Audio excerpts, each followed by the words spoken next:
Le statut et la fonction sont des choses qui sont à discuter évidemment dans le contexte à la fois de l'art et je dirais de l'artisanat. Non, parce que quand on se retrouve ici, on a l'impression d'être dans un vrai atelier de fabrication de bagnoles et c'est pas du tout ça. Ben c'est très beau, quoi. Voilà, l'œuvre principale est ici. C'est en tout cas le processus d'élaboration du travail. Enfin, pour moi, l'atelier Lin et l'équipe qui est maintenant là depuis 5 ans, enfin, qui est une famille, c'est un peu le moteur derrière le moteur. Donc en soi, c'est le premier moteur, c'est une sculpture vivante, on va dire, qui produit des sculptures et de l'affect. Et on y met nos histoires.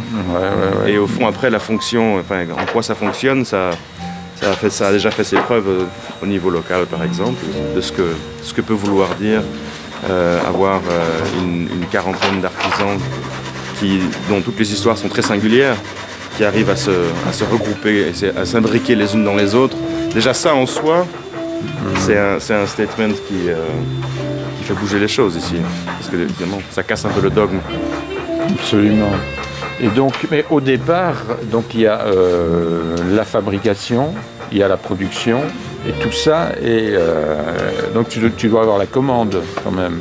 Non, on fonctionne pas tellement via de la commande, on est vraiment dans une production, on cherche des moteurs et des icônes de l'industrie moderne, au fond à réinterpréter et à déstructurer, à reconditionner. Et puis on les trouve ça dans les casses à Marrakech, sur des cimetières de voitures ici, etc. Et puis après on réfléchit au niveau des matériaux, d'où par exemple la première sculpture qu'on avait faite qui s'appelle V12 Laraki, c'était uniquement des matériaux du Maghreb. Un deuxième que tu avais vu au BPS, c'était avec des bois qui venaient du Congo, du Brésil, mais aussi des artisans qui venaient d'Indonésie, donc c'était plus cosmopolite comme projet. Ça élargissait le scope, on va dire. Mais donc au départ, c'est toi qui mets l'argent. C'est toujours moi qui mets l'argent. C'est important parce que ça fait partie en fait de l'esprit de l'histoire. Parce qu'au fond, le but est de voir comment ces artisans aussi peuvent à un moment donné se projeter dans cette chose qui passe de l'artisanat vers l'art, en traversant et en réinterprétant l'industrie et l'héritage industriel auquel ils sont confrontés tous les jours. Par exemple, on importe beaucoup de motos chinoises, mais on n'importe pas les pièces détachées. Donc en fait, ils ont des objets finis de consommation dont ils n'ont pas les outils pour réparer. L'artisanat souvent intervient alors pour réparer, pour bidouiller, etc. Et au fond, c'est important avec ce système économique dans lequel on fabrique quelque chose, on le vend vraiment un peu à l'ancienne, au fond. Et puis on investit ce qu'on a trouvé. Et dans quelle direction juste est-ce qu'on réinvestit ça? Le statut de l'objet, quel type de marché, la nature du marché fait que on peut, par exemple, dans ce cas-ci, de l'artisanat aller vers l'art, la plus-value, et ce qui nous permet de faire ce développement. Mais Eric, comment fais-tu pour fonctionner? Parce que bon, il y a combien d'ouvriers ici? Là, on est 12. 12? Oui. Plus la directrice et l'administrateur, ça fait 14. D'accord, 14, une véritable entreprise. Oui, oui. Tu n'es pas Jeff Koons? Pas encore. Pas encore. Ça va devenir... je vais bientôt, c'est ça que tu espères? Enfin, je ne compte pas devenir Jeff Koons, mais enfin, j'espère que ce ne sera plus une référence pour moi après un moment donné, disons. Ta référence ici, c'est la finalité du processus. Non, mais ça accompagne la vie, c'est-à-dire au fond, c'est simplement continuer à croître. Et ce qui m'intéresse au Maroc et en Afrique en général, c'est qu'il y a beaucoup d'enjeux. Donc en fait, il y a des tas de choses à construire. Ici, on fabrique des ponts, on fabrique des aqueducs, c'est-à-dire cette énergie de construction, de développement, de croissance, ça nourrit fort un travail artistique, il me semble. Alors qu'en Europe, le plus souvent, on se retrouve complètement coincé dans des canevas dont on n'a même pas conscience. Et au fond, c'est compact. Ici, il y a de l'air, ça peut bouger, et il y a des grands enjeux. Donc ça, c'est beau à voir. La limite n'est fixée que par ça, au fond. Et Bruno, qu'est-ce que tu en penses, toi? Bruno est un amateur éclairé. C'est la première fois que je suis très impressionné. Oui, oui. Et donc, ce sont des pièces. Donc, un moteur et puis l'autre. Et après celui-ci sera un autre moteur. Oui, on continue. En fait, on réinterprète petit à petit. Par exemple, le premier moteur, c'était un V12 Mercedes qui se trouve là-bas, d'ailleurs. C'est avec ça que c'est un peu la fondation, la pierre d'angle de toute cette histoire. Donc c'est un moteur, une sculpture qu'on a fait en 2012, 2013. Et qui a été financée comment? Parce que 50 personnes Par des fonds propres, par un mécène, par... Alors ça a commencé donc... Une folie furieuse, bien je sûr. pense, c'est ça. Et puis, faut être fou. il faut être fou, mais bon, ça c'est... Oui. Oui. Et fou, mais il faut assumer sa folie déjà. Il faut assumer sa folie. Ça fait 15 ans que je m'entraîne pour l'assumer. Donc maintenant, en fait, le moteur là, il y a eu l'intervention de Sandra Moulier, qui est une patron à Paris, c'est la directrice de Samark Project à Paris. Donc on s'est rencontrés et puis finalement à 2 ans, ça a pris 2 ans, mais elle a levé les 20 000 premiers euros pour en fond démarrer.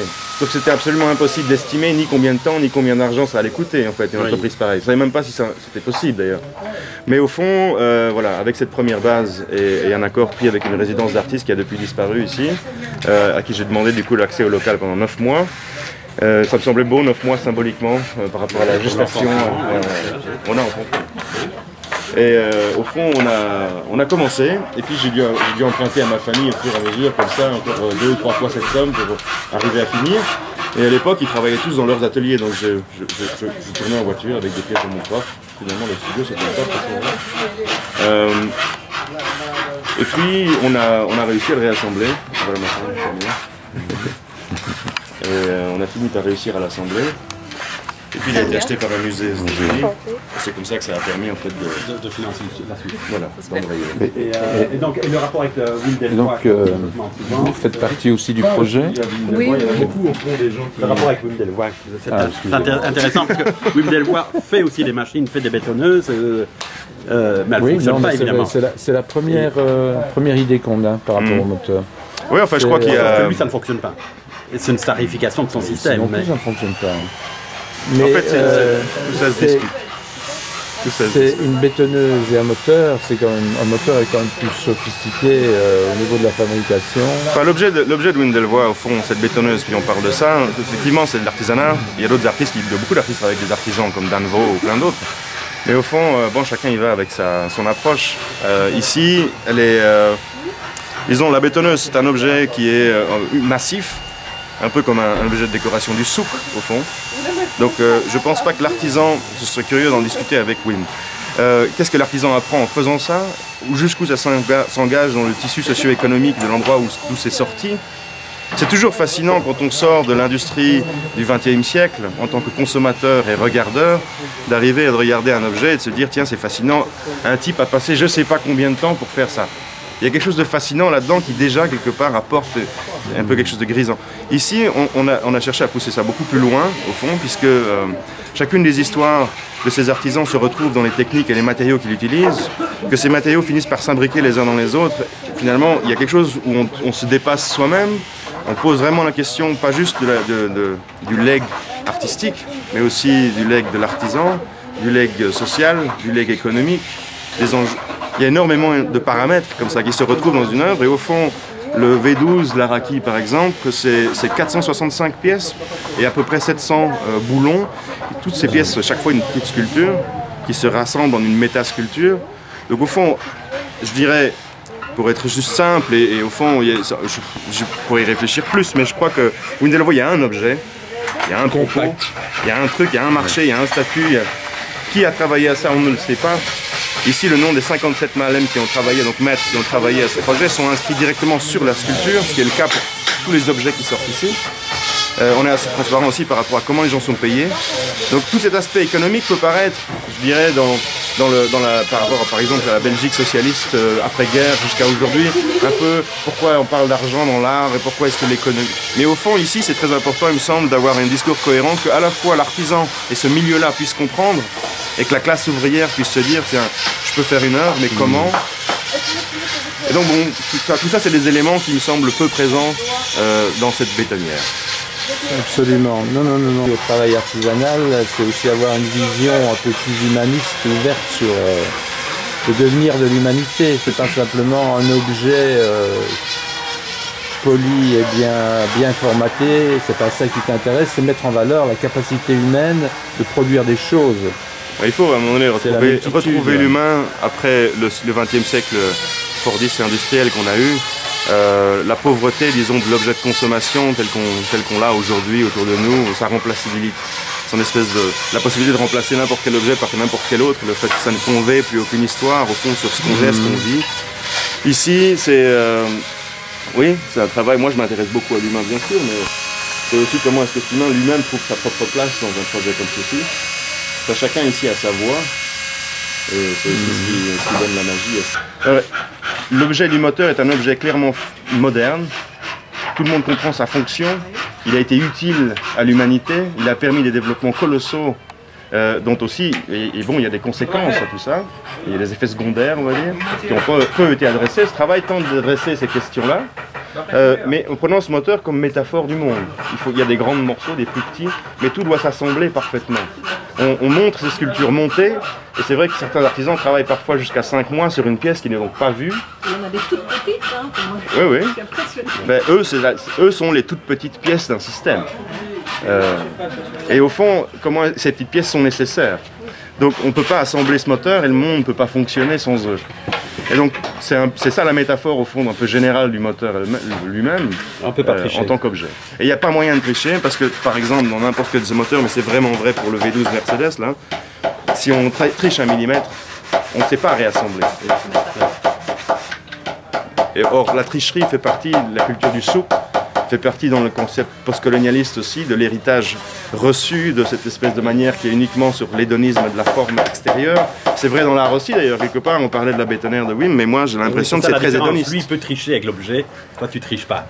Enfin, en tout cas, c'est parfois dur, mais on souhaite ne pas tricher. On souhaite en tout cas essayer de voir qu'est-ce que ça pourrait être si on ne triche pas, au fond. C'est aussi là qu'on inspire quelque chose.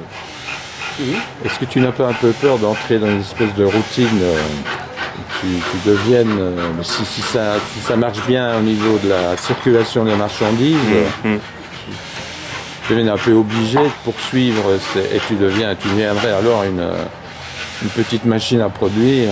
De toute façon, je veux dire, si on doit faire bouffer 50 personnes, à savoir ces 14 employés plus tous leurs enfants et tout ça, c'est vrai qu'avant, quand j'étais tout seul, je travaillais 2 mois dans ma tête comme ça, et mais là maintenant, tout choix artistique de décision de faire telle ou telle sculpture ou de s'engager dans telle ou telle voie a des conséquences économiques et sociales importantes derrière, donc c'est vrai que c'est un peu stressant, mais après, je pense que c'est la vie, cette croissance. Donc, la répétition, finalement être dans une logique de production, c'est beau, ça fait partie, c'est comme ça qu'on s'engage dans le tissu social et économique et de ses pairs, non? Alors comment est-ce qu'on peut réunir à la fois cet artisanat-là, l'industrie technique, parce qu'un des enjeux du projet est de voir comment hybridifier au XXIe siècle post-fordiste à la fois l'artisanat et l'industrie, comment intégrer aussi des nations comme l'Afrique et l'Europe qui sont imbriquées finalement l'une dans l'autre, mais le dogme récent fait que ça paraît pas être le cas. Alors comment est-ce qu'on remet ça sur la table? Et il faut aller jusque dans les toutes petites pièces pour avoir un discours sur ça, je me semble.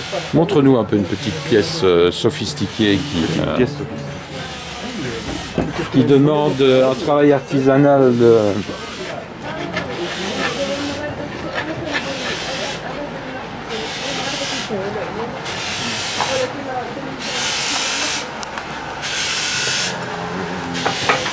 Des engrenages. Par exemple. Ah oui. Voilà. Donc ici c'est du bois de citronnier qui est repris avec du cuivre jaune. Bon, on pourrait ne pas avoir le citronnier, ce serait peut-être plus facile. Donc on ne cherche pas vraiment la facilité, au fond chacun y va de son propre instinct à l'atelier ici. Donc par exemple, moi c'est pas moi qui ai demandé à ce qu'on mette du citronnier au milieu du cuivre.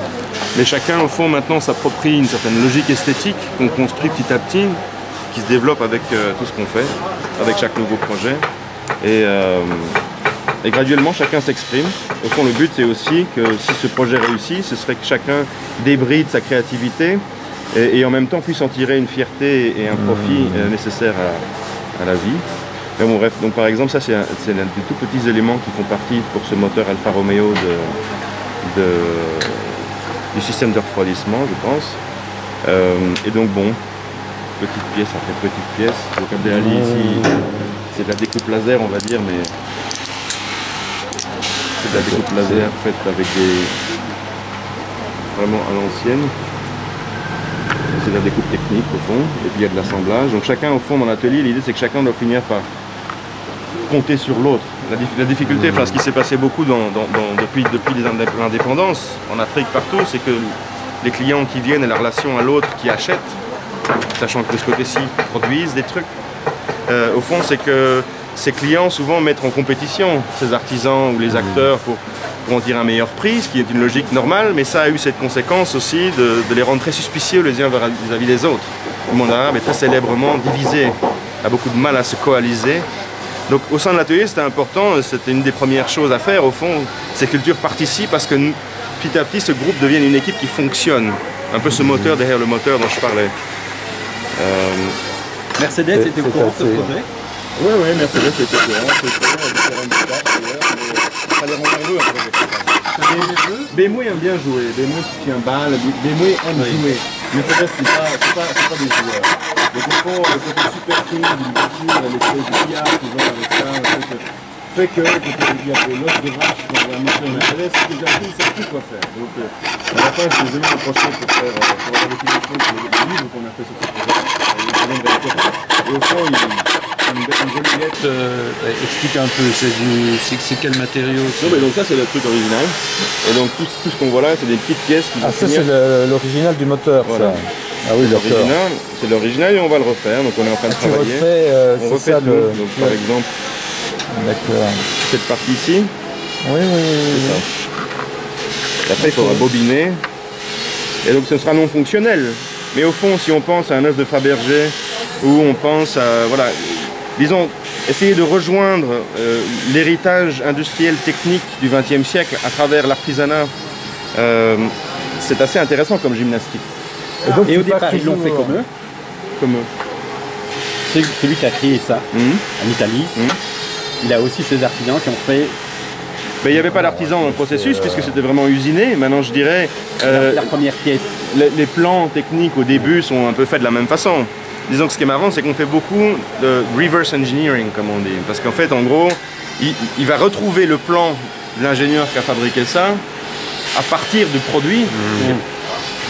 Et on revient au plan, mais par contre sans dessiner un plan. On revient au plan en prenant des gabarits, en les recollant en papier sur du cuivre pour ensuite les recouper et refaire la même pièce. Sauf qu'évidemment, il y a tout un processus. Qu'est-ce qu'on veut mettre en exergue? C'est la partie sous-jacente de l'iceberg. C'est là que les enjeux réels se situent. Et ça apparaît très clairement dans l'autre projet de cette moto, mais ça on peut passer à côté, je vais vous montrer le projet qu'on développe maintenant.